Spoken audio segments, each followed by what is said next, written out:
नमस्कार मित्रों, मेरा नाम है आदित्य। आप देख रहे हैं एडवोकेट आदित्य यूट्यूब चैनल।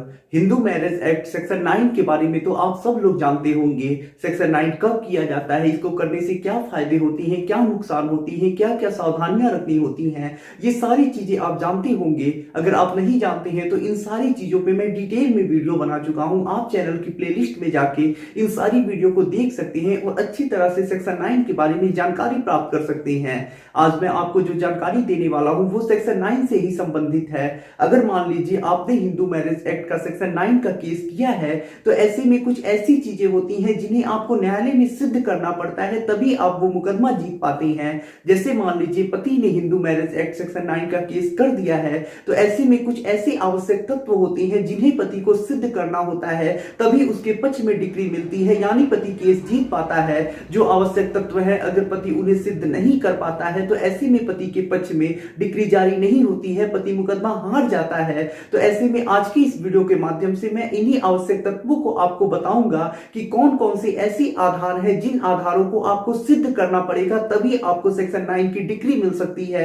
अगर आप इन आधारों को नहीं सिद्ध कर पाती हैं, जो सेक्शन 9 की डिक्री मिलने के आवश्यक तत्व हैं, आप उन्हें नहीं सिद्ध कर पाती हैं, तो ऐसे में ये मुकदमा आप हार जाएंगे और आपका काफी बड़ा नुकसान हो जाएगा। आप जो कई वर्षों से मुकदमा लड़ रहे होंगे वो भी बेकार चला जाएगा, आपका मेहनत पैसा सारी चीजें बर्बाद चली जाएंगी। तो ऐसे में यदि आप सेक्शन 9 का मुकदमा लड़ रहे हैं तो जो वीडियो के माध्यम से जो जानकारी मैं आपको देने वाला हूं उसे आप अच्छी तरह से समझ लीजिएगा और अपने मुकदमे में फॉलो कीजिएगा, तभी आप वो मुकदमा जीत पाएंगे और सफलता प्राप्त कर पाएंगे। तो चलिए वीडियो को शुरू करते हैं। अगर आप अपने जुडिशरी एग्जाम को घर बैठे ही क्रैक करना चाहती हैं तो ऐसे में आप जुड़िए अनअकैडमी के साथ। अनअकैडमी की मदद से आप घर बैठे ही बड़ी आसानी से अपने जुडिशरी एग्जाम की तैयारी कर सकती हैं और अपने एग्जाम को क्रैक करके अपने सपने को पूरा कर सकती हैं। अभी अनअकैडमी पे 15 दिसंबर 2021 से 3 महीनों का एक नया बैच स्टार्ट किया जाने वाला है, जिस बैच का नाम है judiciary mains linking batch for RJS and HJS mains exam, जिसमें आपके एजुकेटर होंगे Surya Prakash Sharma sir, Shivani Solanki ma'am, Tansukh Paliwal sir, Faizan Khan sir. और साथ ही साथ अनअकैडमी पे 9 दिसंबर 2021 से 15 दिसंबर 2021 तक स्पेशल प्राइस वीक चल रहा है, जिसमें आपको एक्साइटिंग ऑफर्स भी मिल रहे हैं, जिसमें आपको save 50% plus additional 10% off using referral code on your judiciary exam subscription मिल रहा है। जो भी सब्सक्रिप्शन में आपको डिस्काउंट मिल रहे हैं उनका प्राइस आप स्क्रीन पे देख सकते हैं। तो जितना जल्दी हो सके आप सब्सक्रिप्शन ले लें और इस ऑफर का भी लाभ उठाएं। अनअकैडमी पे सब्सक्रिप्शन लेने पे भी स्पेशल ऑफर आपको मिलता है। यदि आप 12 मंथ्स का सब्सक्रिप्शन लेती हैं तो आपको 1 मंथ फ्री सब्सक्रिप्शन मिलता है। यदि आप 18 मंथ्स का सब्सक्रिप्शन लेती हैं तो आपको 2 मंथ्स फ्री सब्सक्रिप्शन मिलता है। और यदि आप 24 मंथ्स का सब्सक्रिप्शन लेते हैं तो ऐसे में आपको 3 मंथ्स फ्री सब्सक्रिप्शन मिलता है। तो यहाँ सब्सक्रिप्शन लेने पे भी आपको स्पेशल ऑफर मिल रहा है। तो जितना जल्दी हो सके आप अनअकैडमी के सब्सक्रिप्शन को ले लें। अब देखिए, यदि आपने हिंदू मैरिज एक्ट सेक्शन 9 का मुकदमा किया है तो ऐसे में मैंने यहाँ पे 4 आवश्यक तत्व लिखे हैं। इन चारों आवश्यक तत्वों को आपको पूर्ण करना होगा, यानी सिद्ध करना पड़ेगा, तभी आपके पक्ष में हिंदू मैरिज एक्ट सेक्शन 9 की डिग्री आ सकती है और आप वो मुकदमा जीत सकती हैं। यदि आप इन चारों में से किसी भी एक तत्व को पूर्ण नहीं कर पाती हैं, सिद्ध नहीं कर पाती हैं, तो ऐसे में वो मुकदमा आप हार जाएंगे, फिर आपका मेहनत पैसा सारी चीजें बर्बाद चली जाएंगी। तो बारी बारी से मैं इन सारी चीजों को आपको समझा हूं और ताकि आपको अच्छे से समझ में आ सके और जो आपका सेक्शन 9 का मुकदमा है वो आप आसानी से जीत सके, क्योंकि जानकारी ही सबसे बड़ा बचाव होती है। अगर आपको जानकारी होगी तो ऐसे में आपको सफलता जरूर मिलेगी। तो देखिए, सेक्शन 9 का मुकदमा जीतने के लिए जो सबसे पहला और सबसे इंपॉर्टेंट तत्व है वो वैध विवाह होना चाहिए। ऐसा नहीं है कि मान लीजिए बॉयफ्रेंड और गर्लफ्रेंड है, ऐसे में ब्रेकअप हो जाता है, जो लड़की है वो छोड़ के लड़के को चली जाती है और ऐसे में जो लड़का है वो सेक्शन 9 का मुकदमा लगा देगा, तो ऐसे में कोर्ट लड़की को आदेश कर देगा कि वो आके लड़के के साथ रहे। ऐसा नहीं है कि कोर्ट लड़की को आदेश कर देगा कि वो आके लड़के के साथ रहे। तो सेक्शन 9 के मुकदमे को जीतने के लिए, अपने पक्ष में डिग्री प्राप्त करने के लिए सबसे इंपॉर्टेंट तो यही चीज है कि वैध विवाह का होना इंपॉर्टेंट है, यानी शादी हुई है और जिसके विरुद्ध मुकदमा किया जा रहा है वो आपका पति या फिर पत्नी हो। यानी अगर पति मुकदमा कर रहा है तो ऐसे में जिसके विरुद्ध मुकदमा किया जा रहा है वो आपकी पत्नी हो, या फिर अगर पत्नी मुकदमा कर रही है तो जिसके विरुद्ध मुकदमा किया जा रहा है वो पति हो, तो ऐसे में वैध विवाह का होना बहुत ज्यादा इंपॉर्टेंट है। अगर वैध विवाह हुआ है तभी आपको सेक्शन 9 की डिग्री मिल सकती है। तो पहला तो यही आवश्यक तत्व है।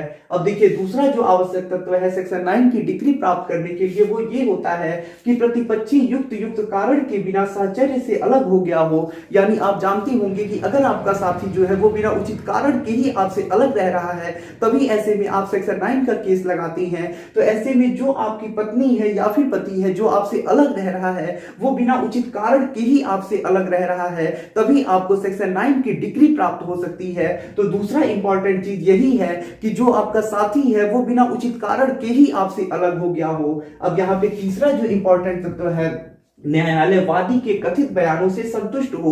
यानी जो वादी होता है वो यही कहता है कि जो मेरा साथी है, यानी मान लीजिए अगर पति ने मुकदमा लगाया है तो वो यही कहता है कि जो मेरी पत्नी है वो बिना उचित कारण के ही मुझसे अलग रह रही है। तो ऐसे में जो वादी है यानी पति है उसका कथित बयान यही है कि जो मेरा साथी है, मेरी पत्नी है, वो बिना उचित कारण के ही मुझसे अलग रह रही है। तो ऐसे में जो न्यायालय है वो इस बयान से संतुष्ट हो, और न्यायालय तभी संतुष्ट होता है जब जो भी बात हम न्यायालय में कहते हैं उसे सिद्ध कर देती हैं। तो ऐसे में जब ये चीज सिद्ध होगी कि जो पत्नी है वो वास्तव में बिना उचित कारण के ही पति से अलग रह रही है, तभी ऐसे में पति के पक्ष में डिग्री मिल सकती है।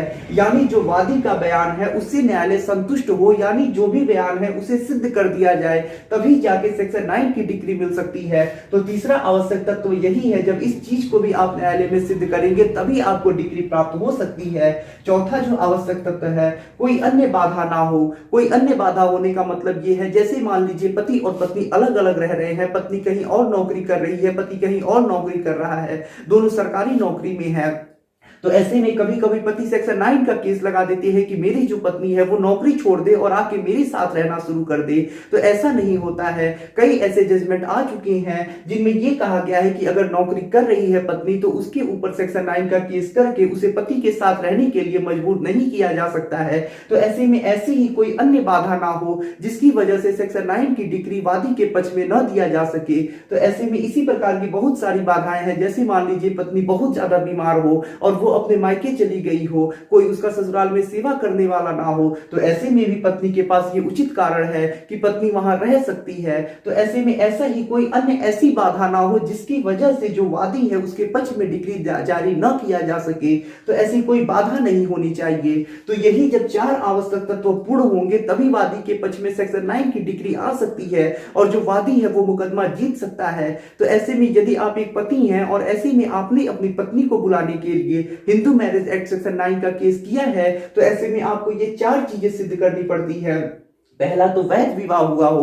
तो वैध विवाह तो तभी सिद्ध होता है, पति मान लीजिए कहता है कि जो मेरी पत्नी है वो मुझे छोड़ के चली गई है और शादी के लिए वो शादी की कुछ फोटोज लगा देता है, शादी का कार्ड लगा देता है।